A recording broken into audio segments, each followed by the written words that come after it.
नमस्ते दोस्तों, कैसे हैं आप लोग। तो आज हम इस वीडियो में बात करने वाले हैं एक ऐसी सेविंग और इन्वेस्टमेंट स्कीम के बारे में जहां पर आप अपना पैसा इन्वेस्ट कर सकते हैं। पोस्ट ऑफिस की जो बाकी स्कीम होती है उसकी तुलना में इस स्कीम में काफी अच्छा रेट ऑफ रिटर्न देखने को मिल जाएगा। तो इस वीडियो में हम बात करने वाले हैं नेशनल सेविंग सर्टिफिकेट यानी पोस्ट ऑफिस की NSC स्कीम के बारे में। तो चलिए हम इस वीडियो के माध्यम से जानेंगे तो इस स्कीम में कौन कौन अपना पैसा जमा कर सकता है, कितना पैसा आप जमा कर सकते हैं और ज़्यादा से ज़्यादा आप कितना जमा कर सकते हैं और कम से कम आप कितना जमा कर सकते हैं। इस स्कीम में आपको रेट ऑफ रिटर्न यानी कि आपको इंटरेस्ट रेट कितना मिलता है और कितना जमा करने पे आपको कितना मैच्योरिटी पे मिलता है और इस स्कीम में आपको टैक्स बेनिफिट क्या क्या मिलता है। तो चलिए इस वीडियो के माध्यम से हम जानेंगे। तो फ्रेंड्स, अगर आप नए हैं मेरे चैनल पे तो मेरे वीडियो को लाइक कर दीजिए और मेरे चैनल को सब्सक्राइब कर लीजिए बेल आइकन के साथ। तो सबसे पहले हम इस वीडियो के माध्यम से जानेंगे कि NSC स्कीम क्या है। तो NSC का मतलब होता है नेशनल सेविंग सर्टिफिकेट। ये एक बहुत ही पॉपुलर और सेफ इन्वेस्टमेंट ऑप्शन है। NSC स्कीम की सबसे अच्छी बात ये है कि इस स्कीम की गारंटी सरकार लेती है।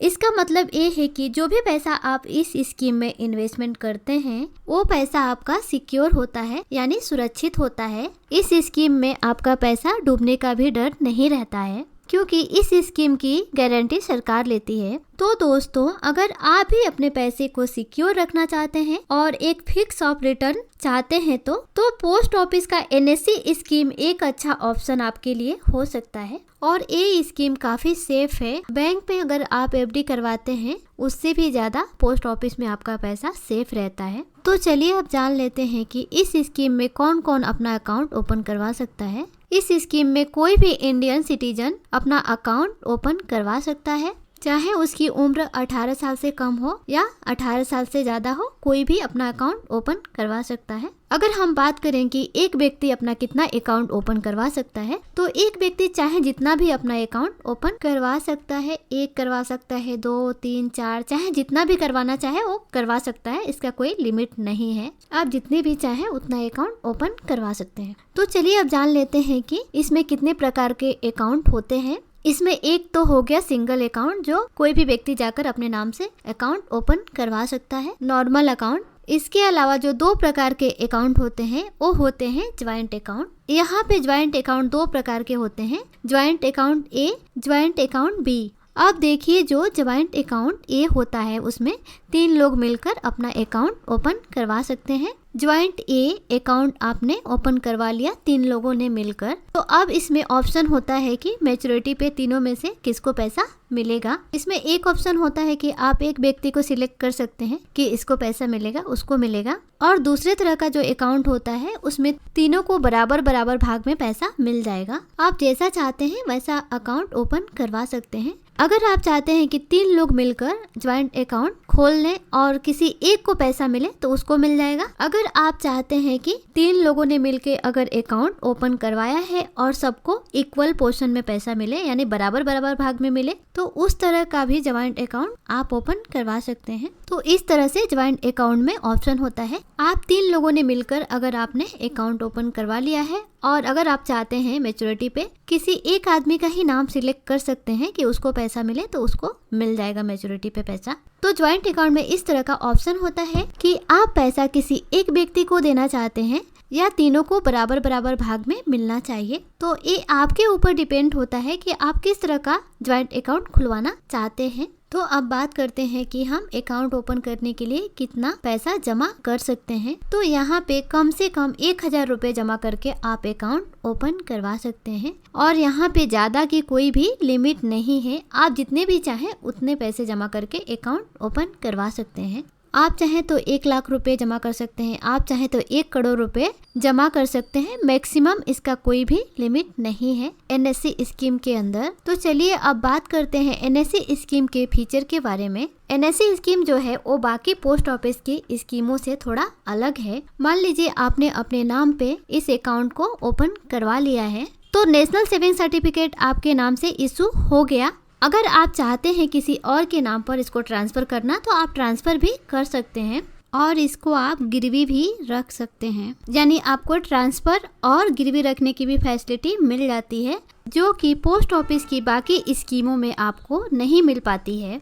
आपको सिक्योरिटी के तौर पे गिरवी रखना हो तो, या किसी हाउसिंग फाइनेंस में आपने लोन लिया, आपने सिक्योरिटी के तौर पे आपने एनएससी पेपर को गिरवी रख दिया है और उनका पैसा आप नहीं चुका पाते हैं तो एनएससी पेपर उनके नाम से ट्रांसफ़र भी हो जाएगा। और किन किन कंडीशन में आप इसको ट्रांसफ़र कर सकते हैं, जैसे कि अकाउंट होल्डर की डेथ हो जाती है तो उस केस में नॉमिनी के पास ऑप्शन रहता है, वो अपने नाम से ट्रांसफ़र करवा सकता है, या तो कोर्ट के ऑर्डर पे इसको ट्रांसफ़र करवाया जा सकता है। कहीं पे आपने गिरवी रखा है तो उस केस में कोर्ट के ऑर्डर पे वो ट्रांसफ़र हो सकता है, बाकी वैसे जनरल केस में ये ट्रांसफ़र नहीं होता है। तो चलिए अब बात करते हैं मैच्योरिटी पीरियड की और प्री मैच्योर विड्रॉल की। तो देखिए, इस एनएससी स्कीम में एक साथ पैसा देना होता है। नेशनल सेविंग सर्टिफिकेट आपके नाम से इशू हो जाता है और मैच्योरिटी पे आप उस स्कीम से अपना पैसा निकाल सकते हैं। इस स्कीम का जो ड्यूरेशन होता है वो होता है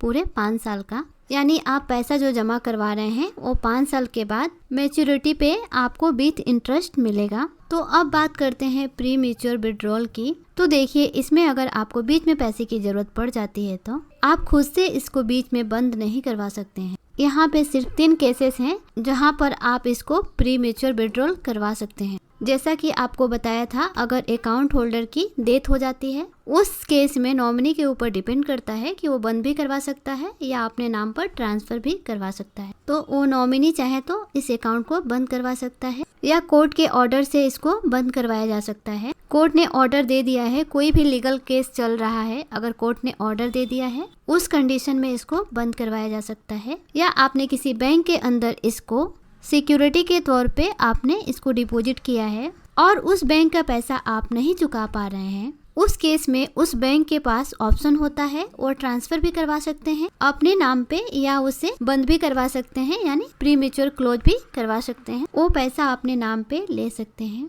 अगर इस स्कीम को प्री मैच्योर क्लोज करवाया जाता है तो पूरा पैसा वापस नहीं मिलता है। अगर 1 साल के अंदर आप प्री मैच्योर क्लोज करवाते हैं तो इस पैसे पे आपको कोई भी इंटरेस्ट नहीं मिलेगा। अगर दूसरे और तीसरे साल में प्री मैच्योर अकाउंट बंद करवाया जाता है तो इस अकाउंट पे पूरा इंटरेस्ट रेट नहीं मिलेगा। जो भी आपका सेविंग अकाउंट का इंटरेस्ट रेट होगा वही आपको मिलेगा। पोस्ट ऑफिस का जो सेविंग अकाउंट का इंटरेस्ट है वो है 4%, तो इस पे आपको 4% का ही इंटरेस्ट रेट मिलेगा। और चौथे और 5वें साल में अगर आप प्री मैच्योर विड्रॉल अकाउंट बंद करवाते हैं तो 1% की पेनल्टी आपसे ली जाएगी। इंटरेस्ट अमाउंट में से जो भी आपका इंटरेस्ट रेट होगा जब से आपने जमा किया होगा तब से उस इंटरेस्ट रेट में से 1% काट कर बाकी का जो भी पैसा है आपको वापस दे दिया जाएगा। और 5 साल बाद तो आप वैसे भी अकाउंट बंद करवा सकते हैं और सारा पैसा आप निकाल सकते हैं। तो चलिए अब बात करते हैं इस स्कीम के इंटरेस्ट रेट की। यहाँ पर जो अभी का इंटरेस्ट रेट है वो है 7.7% का, लेकिन जो ये इंटरेस्ट रेट है वो कंपाउंड होता है एनुअल बेस पे। बाकी जो भी बैंक का एफडी का इंटरेस्ट रेट जो होता है वो कंपाउंडिंग की जाती है क्वार्टरली बेसिस पे। तो चलिए अब जान लेते हैं कि हम कितना पैसा अगर इस स्कीम में जमा करते हैं तो हमें कितना मिलेगा। मान लीजिए आप अगर इस स्कीम में 1000 रुपए इन्वेस्ट करते हैं तो आपको 5 साल में टोटल जो इंटरेस्ट मिलेगा वो मिलेगा 449 रुपए। और 5 साल के बाद मैच्योरिटी पे पूरा पैसा आपको एक साथ मिलेगा 1449 रुपए। वहीं अगर आप 5000 रुपए जमा करवाते हैं तो टोटल इंटरेस्ट मिलेगा आपको 2245 रुपए। तो पूरा पैसा आपको मैच्योरिटी पे मिलेगा 7245 रुपए।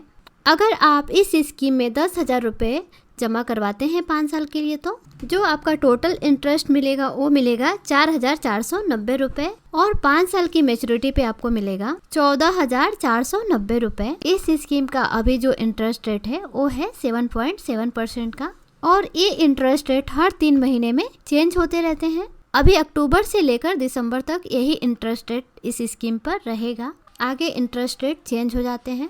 अगर आप इस स्कीम में 30,000 रुपए जमा करते हैं तो आपको जो टोटल इंटरेस्ट मिलेगा वो मिलेगा 13,471 रुपए और 5 साल की मेच्योरिटी पे आपको जो अमाउंट मिलेगा वो मिलेगा 43,471 रुपए। अगर आप इस स्कीम में 50,000 रुपए जमा करते हैं तो आपको जो इसका इंटरेस्ट मिलेगा वो मिलेगा 22,452 रुपए और मेच्योरिटी पे आपको मिलेगा 72,452 रुपए। इसी तरह से आप जितना ज़्यादा अमाउंट जमा करेंगे उतना ज़्यादा आपको इंटरेस्ट मिलेगा। तो चलिए अब हम इस स्कीम में बात करते हैं टैक्स रूल्स के बारे में। तो नेशनल सेविंग सर्टिफिकेट में आप जो भी पैसा जमा करते हैं तो इनकम टैक्स एक्ट के सेक्शन 80C के तहत उस पर आप टैक्स छूट का क्लेम कर सकते हैं। इसके अलावा जो भी आपको इंटरेस्ट मिलता है उस पे कोई भी टीडीएस नहीं काटा जाता है, लेकिन आपका जो भी इंटरेस्ट होता है वो आपको अपने इनकम में दिखाना होता है। अगर आपका इनकम 5 लाख से कम है तो आपको जो भी इंटरेस्ट अमाउंट मिलेगा वो भी टैक्स फ्री हो जाएगा, क्योंकि आप टैक्स स्लैब में आते ही नहीं हैं। अगर आप टैक्स स्लैब में आएंगे तो आपको जो भी इंटरेस्ट रेट मिलेगा वो भी टैक्सेबल होगा और आपको खुद से भरना होगा। 5 लाख से कम है तो आपको कोई भी टैक्स नहीं देना पड़ेगा। तो इस तरह से आपको 80C के तहत टैक्स में छूट मिल जाती है और आपका टीडीएस भी नहीं कटता है। तो हर साल आप 1.5 लाख रुपए यहाँ पे इन्वेस्ट कर सकते हैं, 80C का बेनिफिट ले सकते हैं, यानी टैक्स में छूट ले सकते हैं। तो फ्रेंड्स, मेरा वीडियो अगर आपको अच्छा लगा हो तो प्लीज़ मेरे वीडियो को लाइक कर दीजिए, मेरे चैनल को सब्सक्राइब कर लीजिए। अंत में मेरा वीडियो देखने के लिए आपका बहुत बहुत धन्यवाद।